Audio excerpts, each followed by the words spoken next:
फिर इस इक्वेशन को हमने मल्टीप्लाई किया था E minus E five psi plus alpha C P minus E A psi plus beta M C square psi equals to, psi तो एक की तरफ से अप्लाई होगा, लेट्स से इस ऑपरेटर से मल्टीप्लाई किया था ऑन लेफ्ट हैंड साइड। ठीक है, इस इक्वेशन पे इस इक्वेशन पे लेफ्ट हैंड साइड से ये ऑपरेटर ऑपरेट करवाया था। तो इक्वेशन आई थी ई माइनस ई five square psi minus E minus ई five alpha C P minus ई plus alpha C P minus E alpha C P minus E times psi. ठीक है, minus alpha C P minus E square plus beta square M square C four plus equation थी minus alpha C P minus E beta M सी square minus beta M सी square C P minus E, और एक term और थी जो cancel out हो गई थी। ठीक है, उस टाइम कंफ्यूजन ये था कि ये दोनों टर्म्स आपस में कैंसिल आउट कैसे हो रही हैं। जैसे मैंने कहा था कि नेक्स्ट क्लास में बता दूंगी, अभी ध्यान नहीं आ रहा। तो ये टर्म्स बनेंगी यहाँ से सी पी माइनस ई और एम सी स्क्वायर तो कॉमन आ जाएगा, ये टर्म बनेगी alpha beta plus beta alpha, इनकी बात करें। ठीक है, तो ये थी C P minus E M सी स्क्वायर, तो यहाँ से बाहर आ जाएगा और ये बनेंगी alpha beta plus beta alpha. और सिंस डिराक अल्फा और बीटा डिराक मैट्रिसेस हैं और डिराक मैट्रिसेस एंटी कम्यूट करती हैं, तो अल्फा बीटा का एंटी कम्यूटेशन रिलेशन 0 होता है, जिससे alpha beta plus beta alpha 0 हो जाएगा। ठीक है, तो इस लॉजिक से ये वाली टर्म्स भी 0। एंड एट लास्ट इक्वेशन थी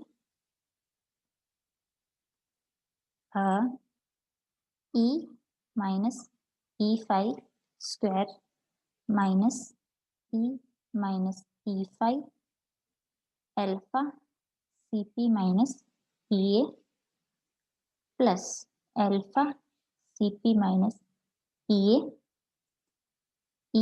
माइनस ई five minus alpha C P minus E की square minus M square C four, और ये पूरे ऑपरेटर पे ऑपरेट हो रहा है psi equals to 0। M square C four, यहाँ पे बीटा स्क्वायर इक्वल्स टू 1 है, तो इसलिए M square C four, beta square की वैल्यू 1 पुट कर दी। ठीक है, उसके बाद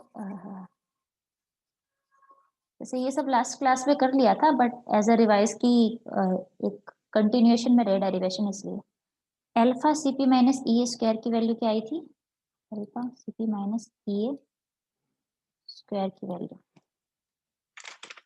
क्या थी, इसकी वैल्यू थी P minus E A square minus sigma prime H C E B. ठीक है, और minus E minus E five alpha C P minus E A plus alpha C P minus E A E minus E five, इसकी value आई थी alpha सी ई iota H cut ई। ठीक है, ये वाली वैल्यूज हमने जो लास्ट क्लास थी उसमें पूरी कैलकुलेट की थी डिटेल से, तो अगर किसी ने वो क्लास नहीं ली हो तो उसकी वीडियो वगैरह देख लेना है, सिंपल मैथमेटिकल कैलकुलेशंस थी। तो यहाँ से ये दोनों वैल्यूज अब इस इक्वेशन में पुट करें तो ये आएगी ई माइनस ई फाइव स्क्वायर प्लस इसकी वैल्यू रखेंगे तो इसकी वैल्यू रखेंगे तो इसकी वैल्यू माइनस में आई थी, तो इसकी वैल्यू आएगी minus alpha E C iota H का प्लस इसकी value minus C P minus E A square plus sigma prime H C E B minus M square C4 जो यहाँ पे ऑलरेडी है साई। मैम ऊपर से जा रहा है ये तो सारा का सारा। लास्ट क्लास ली थी क्या जो दी थी? ली थी मैम। तो उसमें ये डेरिवेशन यहाँ तक तो किया ही था ना, पूरा 40 मिनट किया था यहाँ तक निकालने के लिए, तो वो दोबारा कैसे करें? हाँ वो तो नहीं, ये आगे से बता दो फिर से। ये मैं बस एक रिवाइज ही कर रही थी कि पता चल जाए ये आई थी, अगर जैसे ध्यान नहीं पड़ रहा हो ना तो यहाँ से समझ लो, क्योंकि क्लास एक्चुअल में डेरिवेशन यहाँ तक तो कर लिया था, इसकी वैल्यू कैसे कैसे निकाली थी, काफी लंबा डेरिवेशन है, लास्ट क्लास में किया था, या तो उससे देख लेना दोबारा। ठीक है, अब यहाँ से आगे से देखना है, समझ में ना आए तो ये तो पिछली क्लास में निकाल ले थे पूरे, इसकी वैल्यू भी और ये भी इसकी, फिर इनकी वैल्यू पुट की थी, ये इक्वेशन आ गई थी एक्चुअली लास्ट क्लास में। ठीक है,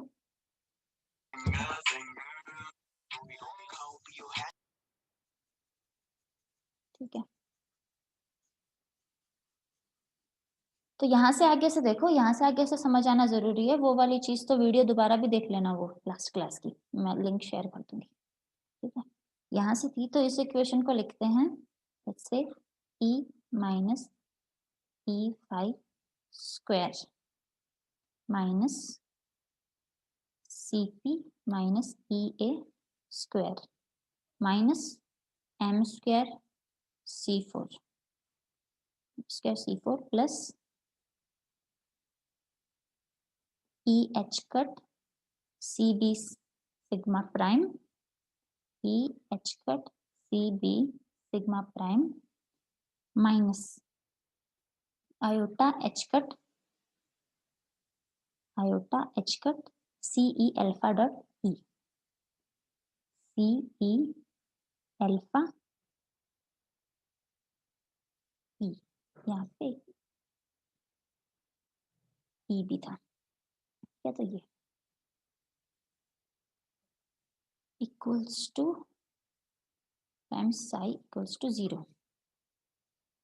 यहाँ तक हमने इक्वेशन डिराइव कर ली थी। ठीक है, अब यहाँ से देखो क्या था, यहाँ से ये था कि जो पहली non relativistic wave equation, relativistic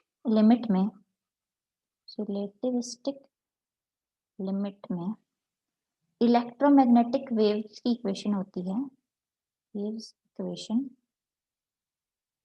वो क्या होती है, इलेक्ट्रोमैग्नेटिक वेव की इक्वेशन जब रिलेटिविस्टिक लिमिट में लिखते हैं तो E minus E5 minus CP minus E square plus M square C4 psi equals to 0 होता है, ये इक्वेशन होती है E minus E5 square minus CP minus EA square minus M square C4 psi equals to 0। Relativistic limit में electromagnetic waves की equation ये होती है।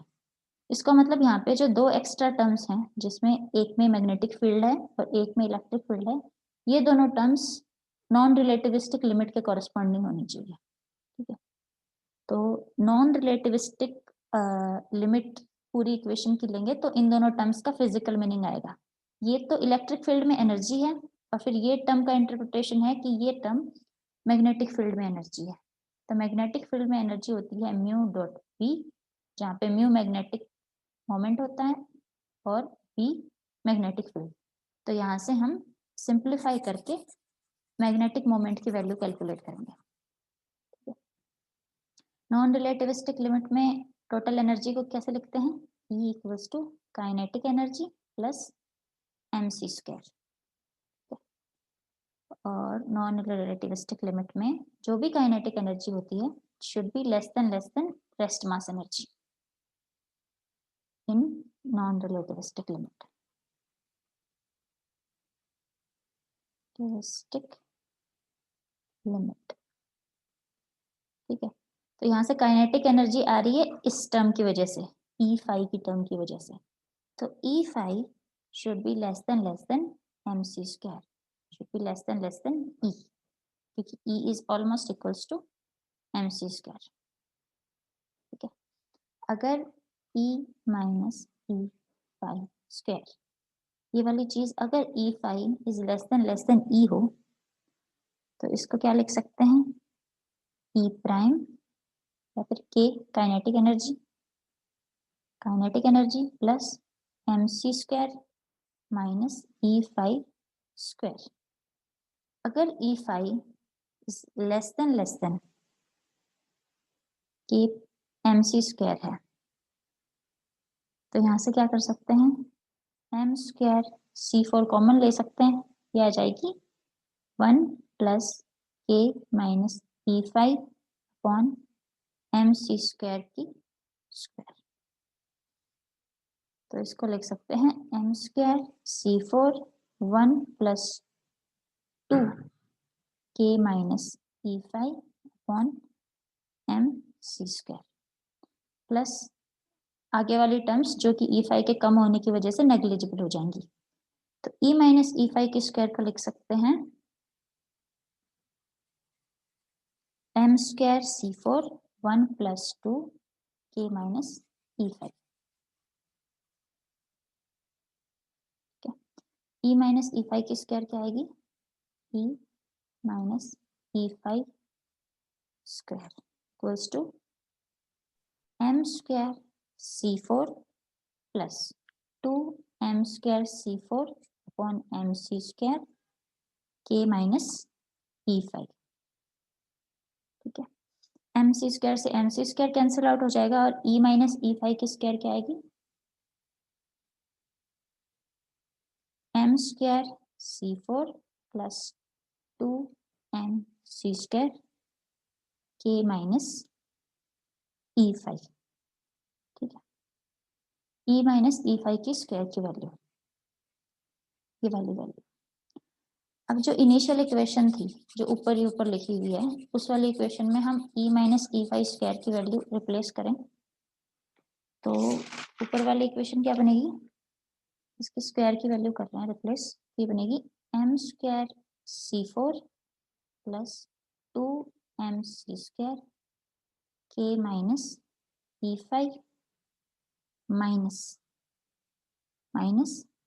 सी P minus E A square minus M square C four.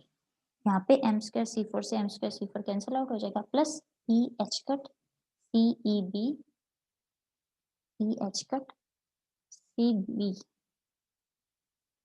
Sigma prime minus iota H cut C E alpha dot E times psi equals to 0। ठीक है, तो यहाँ से एम स्क्वायर सी फोर से M square C four cancel out हो गया, और ये क्या बचा,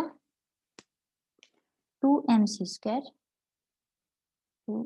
स्क्वायर के माइनस ई phi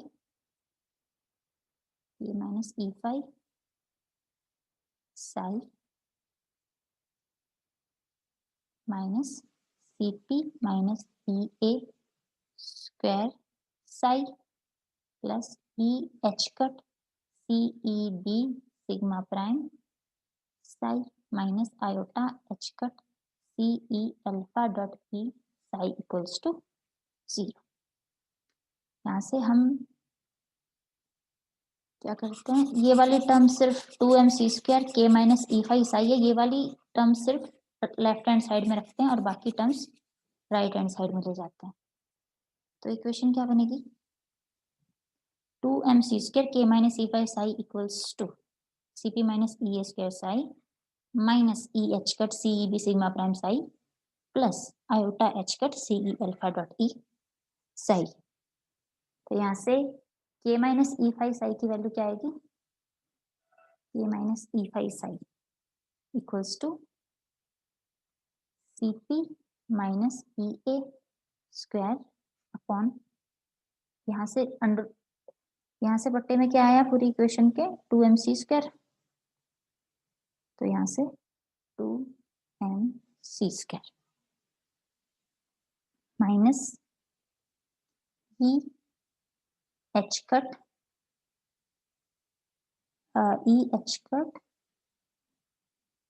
sigma prime C B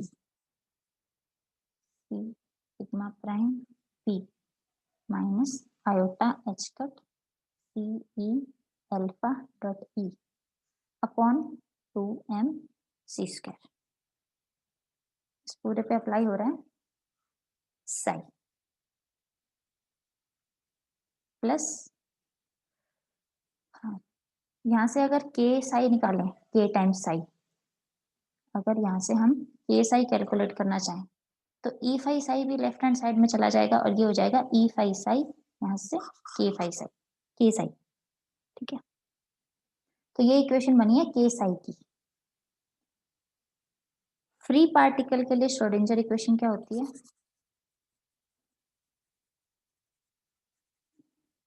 यहाँ पे श्रोडिंगर इक्वेशन से अगर एनर्जी की वैल्यू रिप्लेस करें तो श्रोडिंगर इक्वेशन होती है E psi equals to E² upon 2m psi. ठीक है, तो और इलेक्ट्रोमैग्नेटिक फील्ड में जब गैस ट्रांसफॉर्मेशन करते हैं तो E tends to E minus E phi और P tends to P minus e upon c. उस लिमिट में E माइनस ई फाई साई की वैल्यू क्या होती है? E minus E phi psi equals to 1/2m P minus E A upon c square psi. E psi की value 1/2m P minus ई ए upon c square psi plus e phi psi. ठीक है, अब अगर इस equation को और इस equation को कंपेयर करें, कंपेयरिंग लेट्स से इसको इक्वेशन ए और इक्वेशन बी, तो P माइनस ई ए अपॉन सी की स्क्वायर वाली टर्म है, अगर यहाँ पे सी स्क्वायर का डिवाइड करेंगे तो ये P माइनस ई ए अपॉन सी आ जाएगा। ठीक है, ये और ये टर्म, तो ये होगी Cp minus E A square upon 2mc², Cp minus E A square upon 2mc² plus e phi psi. अब लेट्स से इस इक्वेशन को इक्वेशन नंबर बी नाम दे दिया। अगर इस इक्वेशन को और इस इक्वेशन को कंपेयर करें, क्योंकि जनरली ये टोटल लेट्स से के को ई प्राइम लिखते हैं जो काइनेटिक एनर्जी को शो करता है, तो के साई, ई प्राइम साई या फिर के साई। अगर इस इक्वेशन को और इस इक्वेशन को कंपेयर करें तो इक्वेशन ए में जो कि नॉन रिलेटिविस्टिक लिमिट में है, दो एक्स्ट्रा टर्म्स हैं, एक टर्म कंटेनिंग मैग्नेटिक फील्ड और एक टर्म कंटेनिंग इलेक्ट्रिक फील्ड। और सिंस ये टोटल एनर्जी की इक्वेशन है तो मैग्नेटिक फील्ड को कंटेन करने वाली term of course magnetic field की वजह से एनर्जी को शो करनी चाहिए और इलेक्ट्रिक फील्ड को कंटेन करने वाली टर्म इलेक्ट्रिक फील्ड की वजह से एनर्जी को शो करनी चाहिए। ठीक है, तो मैग्नेटिक एनर्जी म्यू बी क्या होती है? Magnetic moment time magnetic field में एनर्जी, और यहाँ से उसकी वैल्यू क्या आ रही है? Minus E H cut c sigma prime B upon 2mc²। ठीक है, यहाँ पे म्यू क्या है? मैग्नेटिक मोमेंट या फिर मैग्नेटिक डाइपोल मोमेंट, जिसको शॉर्ट मैग्नेटिक मोमेंट भी बोल देते हैं। तो यहाँ मैग्नेटिक मोमेंट कैसे दिया? इन दोनों को कंपेयर करें तो माइनस से माइनस कैंसिल आउट हो गया, बी से बी कैंसिल आउट हो गया। म्यू की वैल्यू क्या आई? E H cut sigma prime upon 2mc²। एक ऊपर सी भी था तो सी से सी कैंसिल आ जाएगा, इसकी वैल्यू आएगी E H cut sigma prime upon 2mc। ये मैग्नेटिक मोमेंट की value non relativistic limit of Dirac equation से कैलकुलेट की है। सिमिलरली अगर हम इलेक्ट्रिक डाइपोल मोमेंट की वैल्यू कैलकुलेट करें तो इलेक्ट्रिक फील्ड में एनर्जी क्या होती है, P डॉट E। तो यहाँ से अगर कैलकुलेट करें तो इलेक्ट्रिक डाइपोल मोमेंट क्या आएगा, iota H cut mu e equals to minus p dot e होती है, सॉरी ये, तो यहाँ से आ जाएगा minus p dot e equals to, हाँ, equals to iota H cut C E alpha dot E upon 2m c²। तो यहाँ से p की वैल्यू आएगी minus iota H cut alpha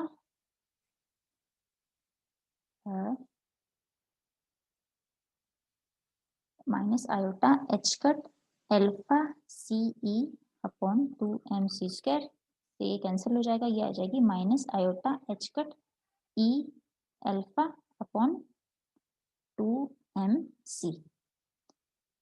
तो जब हम non relativistic limit of Dirac equation लेते हैं तो उससे मैग्नेटिक मोमेंट और electric moment, magnetic dipole moment और इलेक्ट्रिक डाइपोल मोमेंट, जिसको सिंपल लैंग्वेज में सिर्फ डाइपोल मोमेंट भी कहते हैं, उसकी वैल्यूज कैलकुलेट की जा सकती हैं, जो कि फॉलोइंग है, ठीक है। लेकिन जनरली ये वाली जो टर्म होती है इसको P is less then mu, तो इसको नेग्लेक्ट करके सिर्फ इस इक्वेशन को मैग्नेटिक मोमेंट की वैल्यू कैलकुलेट करने के लिए यूज किया जा सकता है,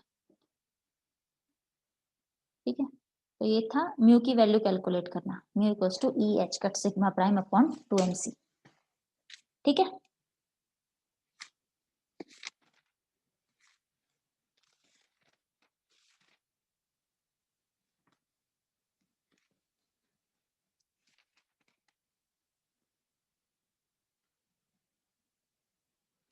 नेक्स्ट है Dirac's hole theory, Dirac's hole theory. तो जैसे हमने स्पाइनर्स की, डिराक स्पाइनर की रिप्रेजेंटेशन लिखी थी, तो psi1 और psi2 इस तरीके से इवॉल्व होते हैं, प्रोपोर्शनल टू एक्सपोनेंशियल, ये इवॉल्व होते हैं proportional to exponential minus iota E T upon H cut. अगर साई डिराक स्पाइनर है जिसके 4 component psi1, psi2, psi3 and psi4 माने, तो psi1 और psi2 proportional to exponential minus iota E T upon H cut time में इस तरीके से इवॉल्व होते हैं, और psi3 एंड psi4 ये टाइम में इवॉल्व होते हैं proportional to exponential plus iota E T upon H cut. तो इस डिराक पार्टिकल्स की इस स्ट्रेंज प्रॉपर्टी को एक्सप्लेन करने के लिए, लेट्स से हमारे पास डिराक पार्टिकल है, वो इलेक्ट्रॉन है, क्योंकि डिराक पार्टिकल की स्पिन हाफ होती है, तो लेट्स से हम एक इलेक्ट्रॉन कंसिडर करते हैं, ठीक है। इलेक्ट्रॉन की एनर्जी mc² और माइनस mc², इस इंटरप्रिटेशन के हिसाब से इलेक्ट्रॉन की energy minus mc² and minus mc² होती है, 0 mc² and minus mc²। According to Dirac, जो नेगेटिव एनर्जी वाली स्टेट्स होती हैं वो भी कंप्लीटली इलेक्ट्रॉन से फिल्ड होती हैं। ऐसा नहीं है कि इलेक्ट्रॉन सिर्फ पॉजिटिव एनर्जी वाली स्टेट में होता है, इलेक्ट्रॉन नेगेटिव एनर्जी वाली स्टेट में ही होता है, ये होता है। और जब इलेक्ट्रॉन कोई भी एनर्जी एब्जॉर्ब करता है या फिर कोई एक्सटर्नल सोर्स से एनर्जी एब्जॉर्ब करता है, तो इलेक्ट्रॉन नेगेटिव एनर्जी वाली स्टेट से पॉजिटिव एनर्जी वाली स्टेट में ट्रांसफर भी कर सकता है। लेट्स से अगर 2mc² एनर्जी की कोई रेडिएशन इलेक्ट्रॉन पे इंसिडेंट हुई है, तो इलेक्ट्रॉन माइनस mc² से प्लस mc² वाली स्टेट में ट्रांसफर भी कर सकता है। ऐसी कंडीशन में यहाँ पे नंबर ऑफ इलेक्ट्रॉन्स इंक्रीज हो जाएगा और यहाँ पे इलेक्ट्रॉन की वजह से एक होल प्रोड्यूस हो जाएगा, जैसे कि इलेक्ट्रॉन्स में हो जाता है, ठीक है। जो नेगेटिव इलेक्ट्रॉन्स जिस एनर्जी स्टेट में रहते हैं या फिर नेगेटिव एनर्जी इलेक्ट्रॉन्स की जो जगह है उसको कहते हैं Dirac sea, Dirac sea of negative energy electrons. तो ये एनर्जी के इलेक्ट्रॉन रेडिएशन अब्सॉर्ब कर सकते हैं और पॉजिटिव एनर्जी स्टेट्स में भी जा सकते हैं, ठीक है। तो बस इसकी वजह से ये जो होल यहाँ पे क्रिएट हो जाता है इसको डिराक होल कहते हैं, और डिराक होल, और ये इंटरप्रिटेशन की इलेक्ट्रॉन एनर्जी शो करके एब्जॉर्ब इलेक्ट्रॉन एनर्जी एब्जॉर्ब करके हाई एनर्जी स्टोर स्टेट में भी जा सकता है, इसको डिराक होल थ्योरी कहते हैं। ये Dirac whole theory pair production और पेयर एनिहिलेशन को एक्सप्लेन करने के लिए मस्ट है। पेयर एनिहिलेशन, इस थ्योरी की वजह से पेयर प्रोडक्शन और पेयर एनिहिलेशन को एक्सप्लेन किया जा सकता है। सिंपल है, सिंपल सी डेफिनेशन है कि डिराक्स होल थ्योरी को समझाओ तो आधे पेज की लगभग।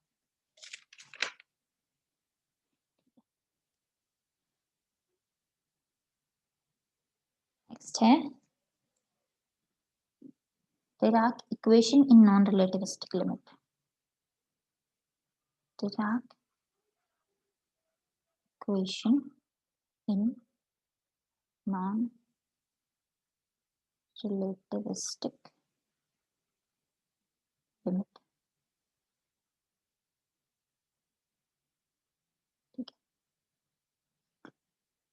तो लेट्स से डिराक इक्वेशन होती है E psi equals to C alpha dot P plus beta m C square psi। ठीक है, let's say Dirac particle electromagnetic field में है, तो उसकी एनर्जी और उसका मोमेंटम गेस ट्रांसफॉर्मेशन के अकॉर्डिंग चेंज होंगे। गेस ट्रांसफॉर्मेशन कैसे काम करता है? एनर्जी में गेस ट्रांसफॉर्मेशन होगा E minus E5, and momentum में P minus EA upon C।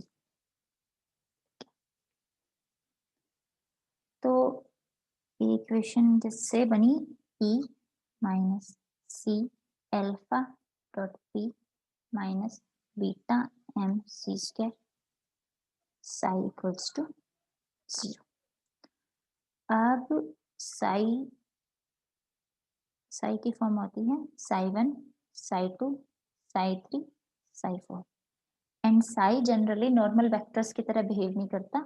वैसे इसका टाइम इवोल्यूशन psi1 और psi2 से जो वेक्टर बनता है उसका टाइम इवोल्यूशन होता है proportional to exponential minus iota E_t upon h cut, and psi3 and psi4 से जो वेक्टर बनता है उसका टाइम इवोल्यूशन होता है exponential plus iota E_t upon h cut.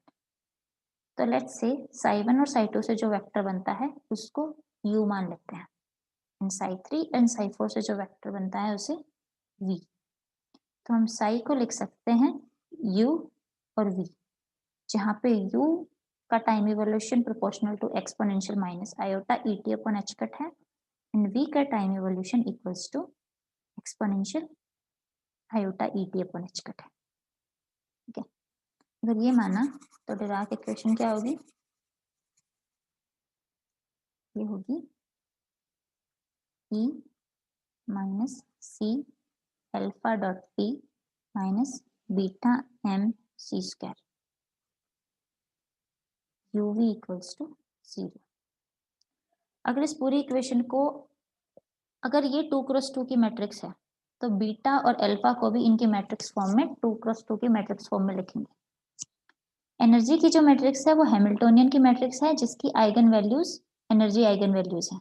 तो एनर्जी मैट्रिक्स को हम लिख सकते हैं E 0 0 माइनस E, क्योंकि एनर्जी आइगन वैल्यूज मिल रही है हमें mc square and minus mc square. तो mc स्क्वायर को लिखते हैं plus E and minus mc square को लिखते हैं माइनस E। तो E की मैट्रिक्स लिख सकते हैं E 0 0 माइनस E। ठीक है, इससे अल्फा की मैट्रिक्स क्या लिखी जा सकती है? अल्फा के मैट्रिक्स विल बी 0 सिग्मा के 0, एंड बीटा की 4x4 मैट्रिक्स क्या होगी?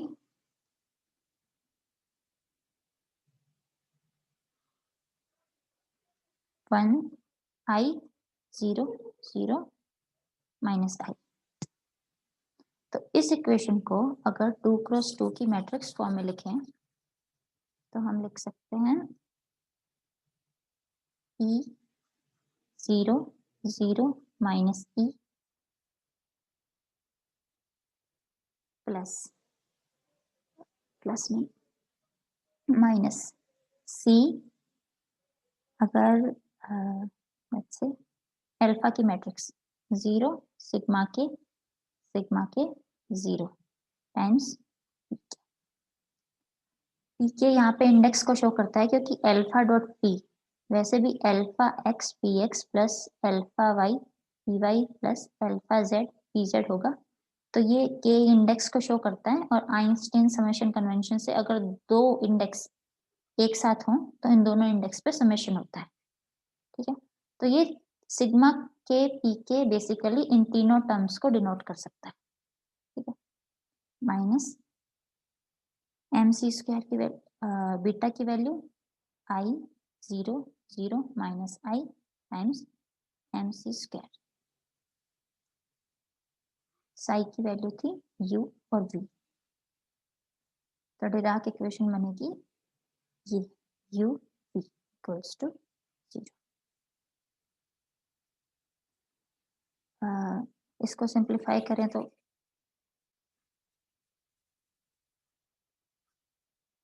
मैट्रिक्स के सिंपल एडिशन से इसको लिख सकते हैं। वन टर्म क्या हो जाएगी e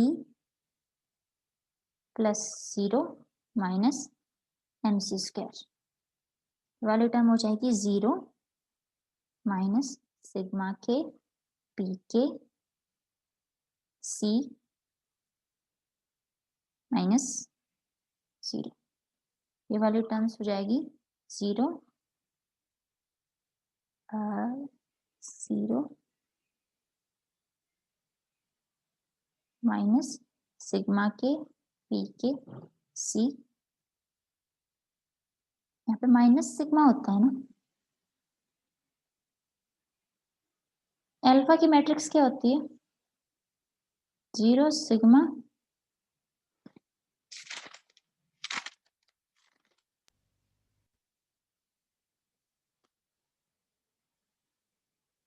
नहीं प्लस ही होता है, सॉरी। तो यहाँ पे प्लस सिग्मा के तो माइनस सिग्मा के पी के सी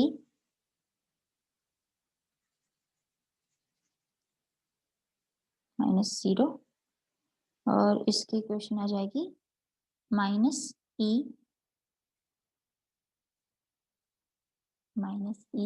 यहाँ से plus M C square minus E plus M C square times u and v equals to 0। ठीक है, तो matrix I e minus M C square minus sigma के पी के सी माइनस सिग्मा के पी के c minus E plus M C square times u and v equals to 0। अगर इससे u इसका मैट्रिक्स मल्टीप्लिकेशन करते हैं तो 2x2 की मैट्रिक्स आएगी जिसके components will be equals to 0 0। तो हम यहाँ से लिख सकते हैं u की अलग मैट्रिक्स और v की अलग मैट्रिक्स। u की मैट्रिक्स क्या होगी? e minus M C square u minus sigma के पी के C v equals to 0 and की मैट्रिक्स होगी माइनस सिग्मा के पी के C u minus e minus M C square v equals to 0। तो इक्वेशंस तो यहाँ से अब हम गेज ट्रांसफॉर्मेशन करते हैं। Electric field will be E minus E5 and magnetic field will be P minus e A upon c, ठीक है। और यहाँ से करेंगे तो ई की वैल्यू ई माइनस ई फाइव और ई माइनस सी, तो ये इक्वेशन आएगी ई माइनस ई five minus M C square q minus sigma के P k minus E A c v equals to 0। ये वाली इक्वेशन आएगी minus sigma K minus E A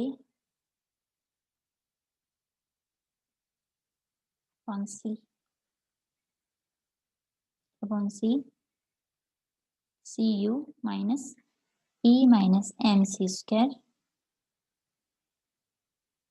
minus E five V equals to 0, ठीक है। दोनों equations को next solve करके फिर हम ई की वैल्यू कैलकुलेट करेंगे।